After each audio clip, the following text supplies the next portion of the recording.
Hello mga darling, welcome back to our channel.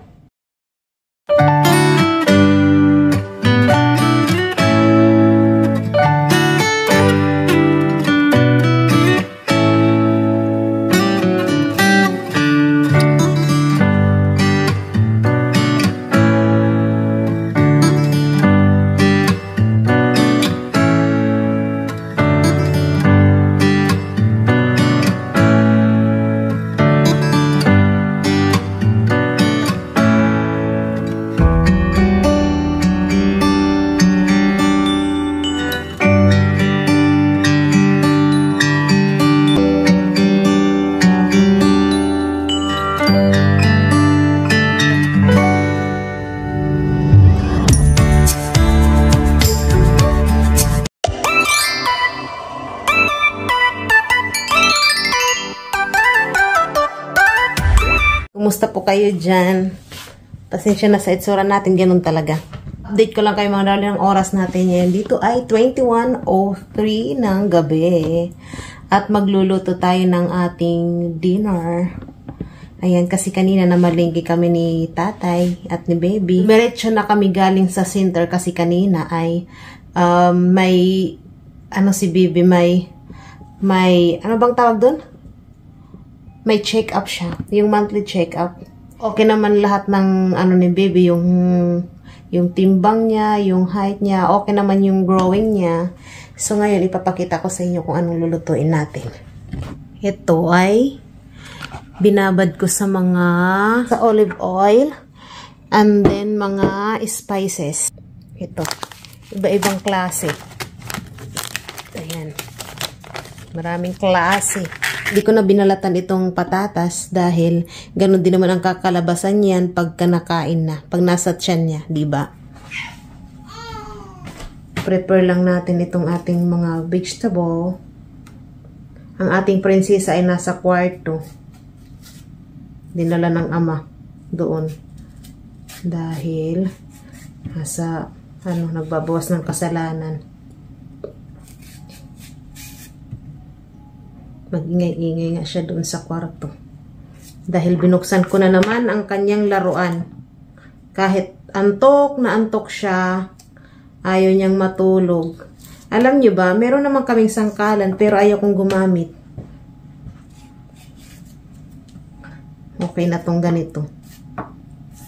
Diba? Pag mga tamad, ganitong ginagawa.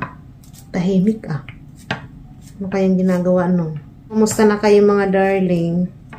Nakikita niyo ba ako? Sana masarap itong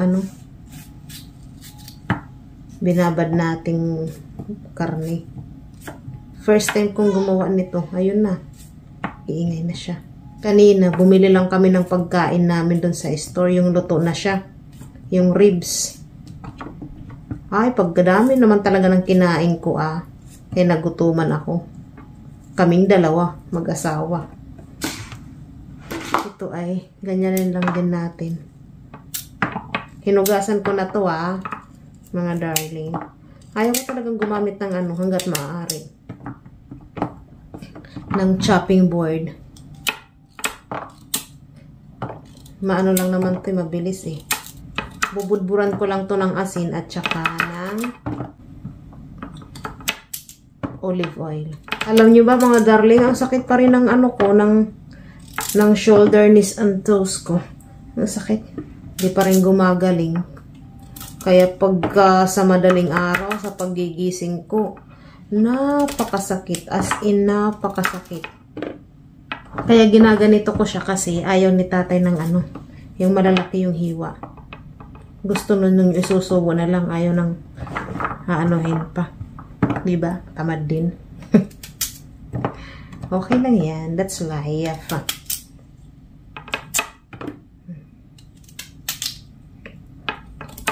Isasabihin talaga ako, nalimutan ko na tuloy.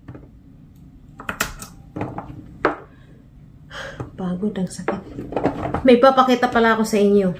Mamaya, pagka natapos natin tong gayat-gayatin.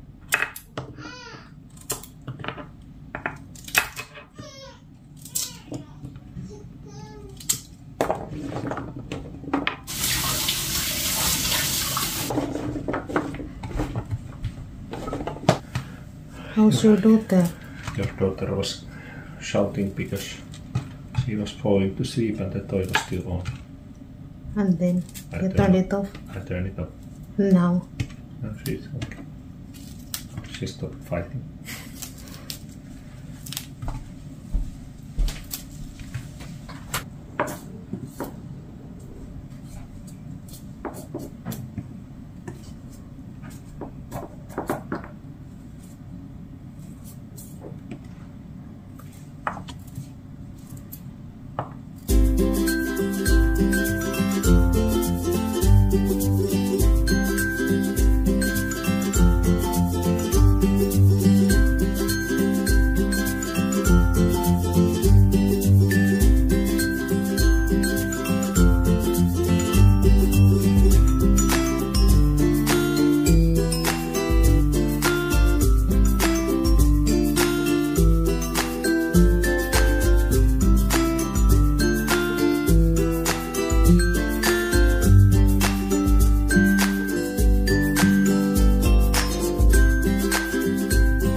Gawa pala ako ng tinapay mga darling kahapon.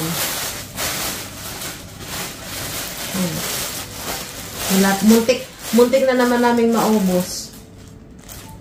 Lambot niya. Alam nyo, ito yung ginagamit ko. Tingnan nyo mga darling, oh. Lambot, oh. Nawawarak na siya. Kain tayo. So, ngayon mga darling ay it's time to ilalagay na natin tong mga sabay Tagalog, eh, no? Pinalam ko anong English.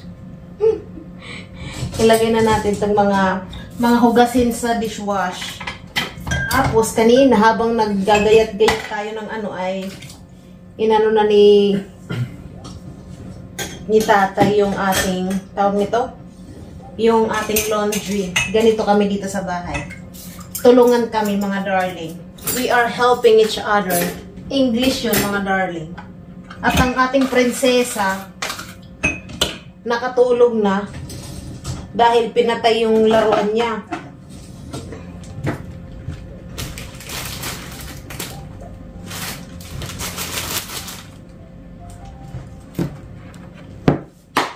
Ito, ginagamit lang namin to dito. Sa tinapay. Hindi ko alam kung anong uunahin.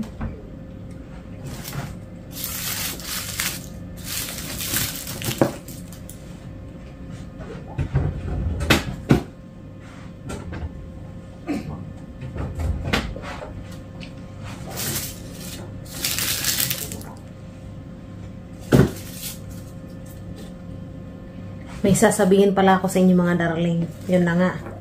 Tawag nito. Pinagpaalam ko na naman.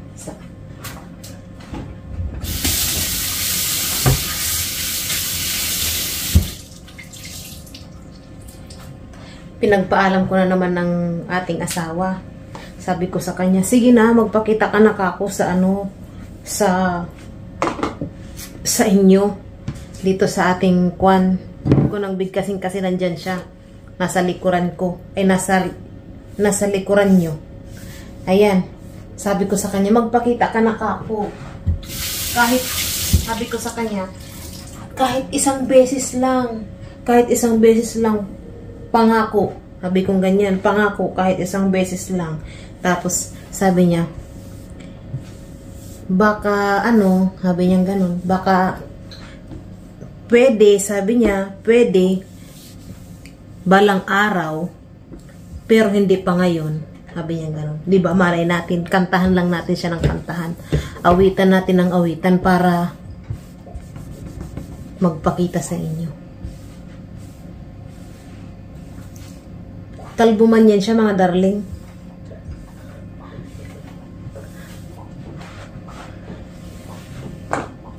Hindi naman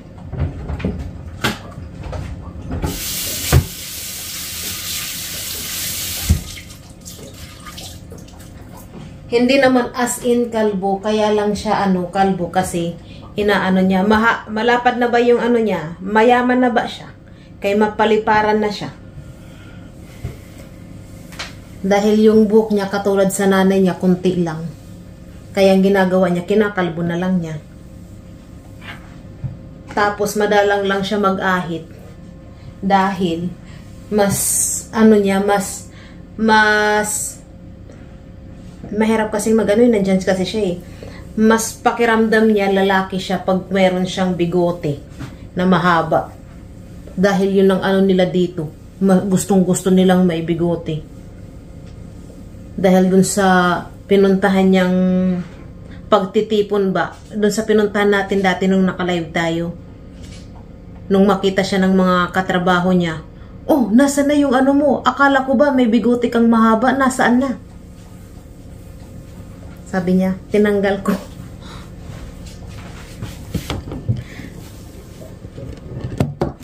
Asang-asa yung mga katrabaho niya na meron pa siyang mahabang bigote, tinanggal niya.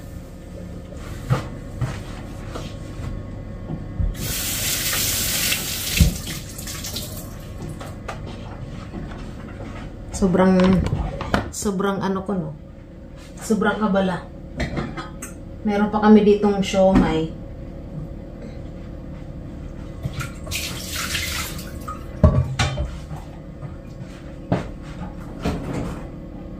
Do you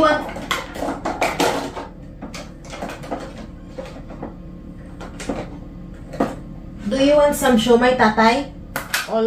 Or nor? Take it. I will pour it in the fridge. Oko? Yeah. Oko.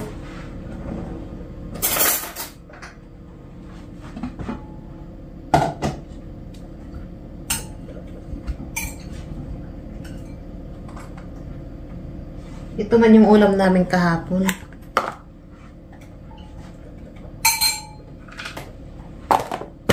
Ayaw niya.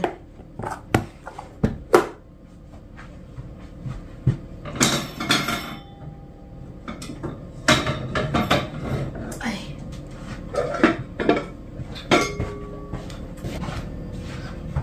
So, wag kayong mag-alala mga darling.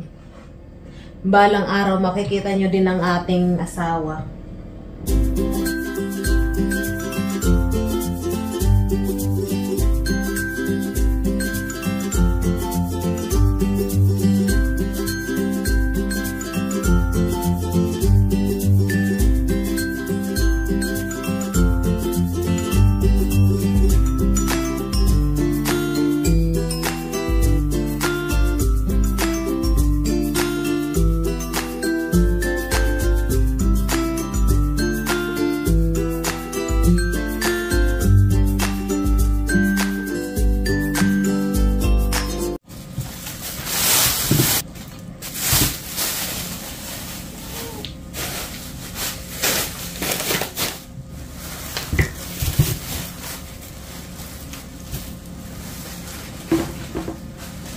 Ito, ginawa ko man tong tinapay.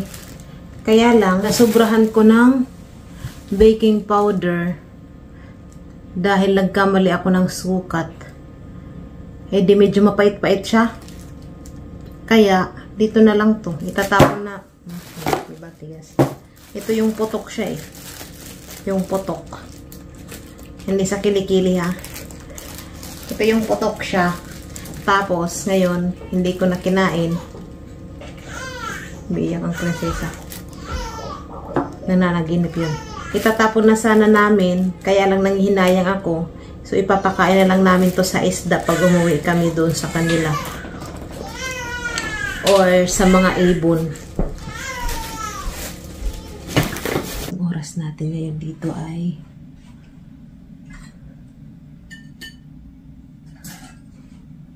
7:55 ng umaga. Kalalapag ko lang kay baby doon sa kwarto. Naririnig ko siya nag-iinat-inat. Tapos nung tinignan ko ay may sinat. Dahil kahapon niya ay nag-vaccine siya. Pangalawang vaccine niya.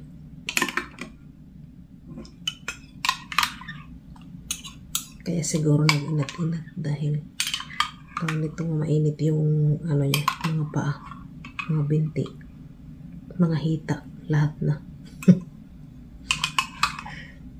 Nagutuman man ako kasi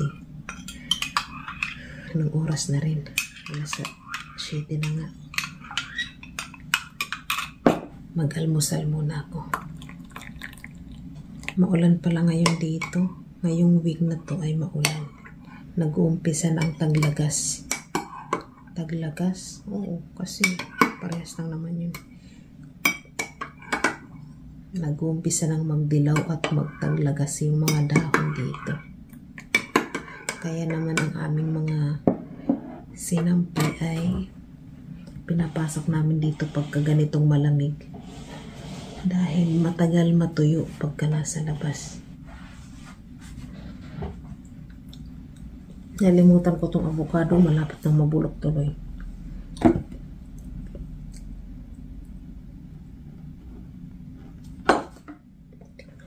Ibis pa ako makapaglinis ng maayos kasi sa Webis at Biyernes ay naka-off si tatay.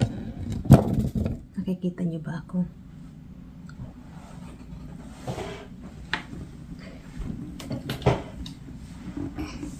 Kain tayo. Ito lang ilalagay ko sa tinapay ko. Ayoko nang maglagay ng ham at saka ng cheese.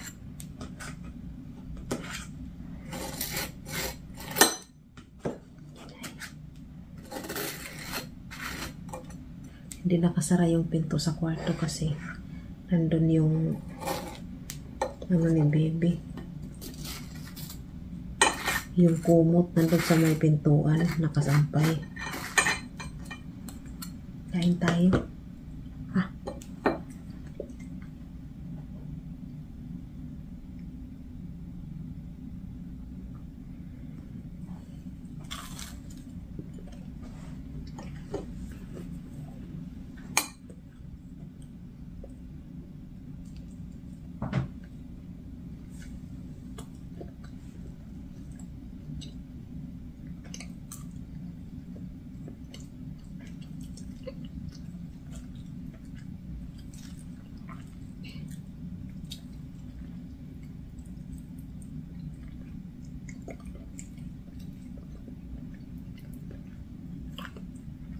Sarap ng avocado pagka walang nilalagay.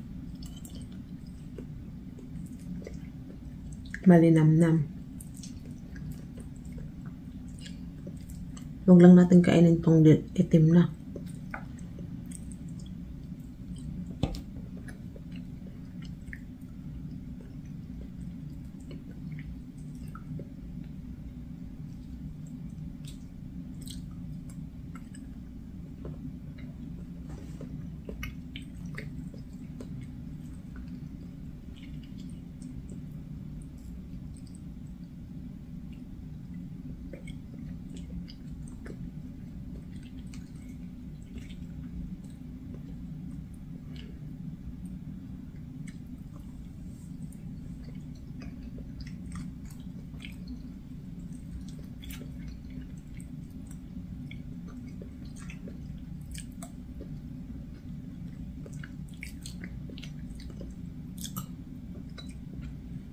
Nung birthday ni baby, nung 3 months siya, iba nagpunta tayo ng simbahan. Nakausap kaming pare para sa pagbibinyag ni baby. Ngayon, hindi namin nakuha ang information niya, ang pangalan niya, dahil busy siya. Naghahanda siya para sa misa nung hapon na yun. Kumbaga, madalian lang yung pag-uusap namin. Pero kinuha naman niya yung contact number ko. Kaso mo, taga-ibang ano kasi siya, taga-ibang simbahan siya. Pero Katoliko din. Pwede siyang magbinyag kay baby, pero kailangan pa niyang magpaalam doon sa simbahan na pagbibinyagan dahil bawat ano pala niyan, bawat tindahan tuloy na buwang na. bawat simbahan ay merong pinaka-head na pare, ganon. Kaya kailangan pa niyang magpaalam doon sa pinaka-head. So ngayon ay at kailangan din namin magsabi doon sa kumbento na may nahanap na kaming pare. Kaya lang taga ibang simbahan. So ngayon ay hinanap doon sa page nila. Hindi ko man makita, wala man doon sa mga sa listahan ng mga pare. Yung na yun, yung nakausap namin. Ngayon, hindi talaga ako tumigil hanggat hindi ko nakikita yung pare na yun. Hanggat di ko nalalaman yung pangalan niya. Yun, nag-scroll doon sa sa page nila sa Facebook ng mga picture. Dahil sa mukha ko lang siya kilala eh. Hindi namin alam ang pangalan niya dahil nakalimutan ng asawa ko yung pangalan niya. So ngayon, di talaga ako tumigil. Di ko tinantanan. Hanggat di ko nahahanap, ilang araw kong hinanap. Tas kahapon, ayun, nakita ko. Buti naman at nakita ko. Buti naman at may mga picture siya doon. Kaya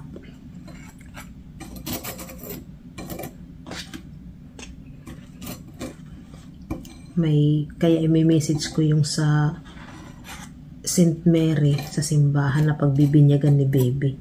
Sabihin kong may nakita na kaming pare na magbibinyag. Ganun lang mga darling ang buhay. Huwag susuko. Laban lang. Hanggat hindi mo na pagtatagumpayan ang pagsubok, ang tagumpay na hinahanap mo. Sorry po. Kaya laban lang sa mga nahihirapan dyan. Huwag susuko, lumaban lang. Kaya natin to. Diba? Sabi nga, hanggat may buhay, may pag-asa.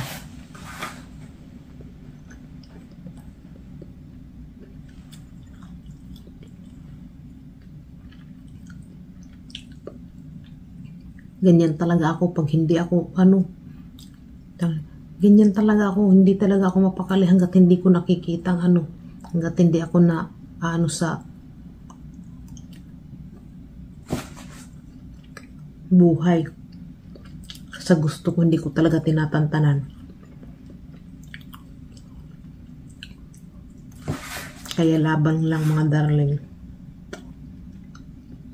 Kain tayo. Hindi na tuloy malutong.